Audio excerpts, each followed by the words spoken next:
Will my HIV status be taken into account by Home Affairs if I extend my retired person's visa? The short answer: you shouldn't be discriminated against because of your HIV status. The whole question: I live in South Africa on a retired person visa.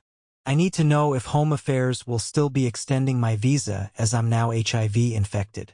I'm married to a South African woman, but she has almost no income, which means spousal visa won't be possible.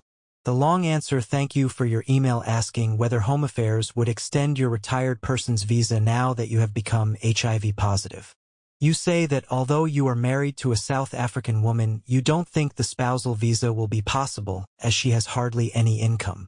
To begin with, the Constitution gives rights to all people to access basic health services, which include HIV/AIDS treatment.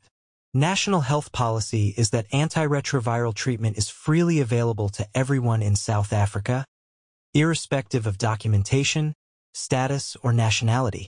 The Constitution also protects the right to privacy and confidentiality. The National Health Act says that medical confidentiality may only be breached if a patient consents to the disclosure in writing, if a court or law requires the disclosure, or if non-disclosure represents a serious threat to public health.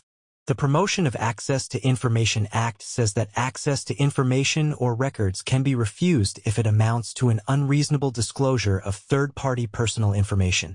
This means that where another person or institution requests health information, particularly HIV-related information, that information cannot be disclosed unless the person whose information it is gives permission in writing for it to be made known. According to the Home Affairs website, the diseases that must be excluded in terms of good health are cholera, pestilence, yellow fever, and any other diseases as determined by the Department of Health from time to time.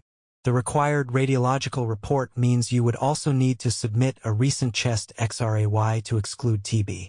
There is no mention of HIV/AIDS. B. This would apply whether you wanted to extend your retired person's visa or apply for a spousal visa. The main emphasis for Home Affairs when granting or extending a retired person's visa seems to be that the applicant has sufficient funds. I quote from Home Affairs: